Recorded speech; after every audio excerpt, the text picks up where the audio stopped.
الفيديو اللي راكم تشوف فيها صارت اليوم في وهران على 6 تاع الصباح عند الرومبوان تاع ليسي لطفي اللي عليها وتجي رايح الموبيلار هذيك طريق تاع سيدي محمد. زوج تاع الناس يجريسو في جان، هذاك الجان مسكين لا حول ولا قوه داوله التليفون تاعه نورمالمون والسيلفات تاعه قطعوها له كيما راكم تشوفوا. هادو في زوج اللي جريساو ديجا كانوا في الحبس في شهر افريل وخرجوا منه، ومنها افريل مي جوان عاودوا داروا عفسه كيما هكا. خصنا نبارطاجو ونعاونوه يعاود يولي لهذيك البلاصه، وقيله توحشها وتوحش الناس اللي فيها، وان شاء الله يدوا البلاصه دايرينها ميزاجو في الصحراء حتى لوين نقعدوا عايشين مع هاد الهوايش، وان شاء الله يطيحوا في المقله.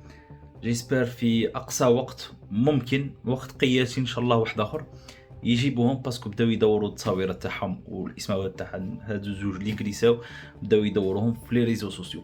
ان شاء الله يلقوهم، وهاد الناس اللي كيما هكا ان شاء الله ما تقيسهمش لاكراس تاع 5 جوي وكاع حتى هادو اللي يخونوا اللي يجريسوا اللي يضربوا بالسيوفات وكاع هاد الفئه تاع الشعب ما خصناش يعيشوا معنا كبني ادم نورمال. ان شاء الله نديروا لهم حبس في الصحراء بعيد على المدن، بعيد على كل شيء اللي في الصحراء، وتجيهم بعيده يخرجوا منه.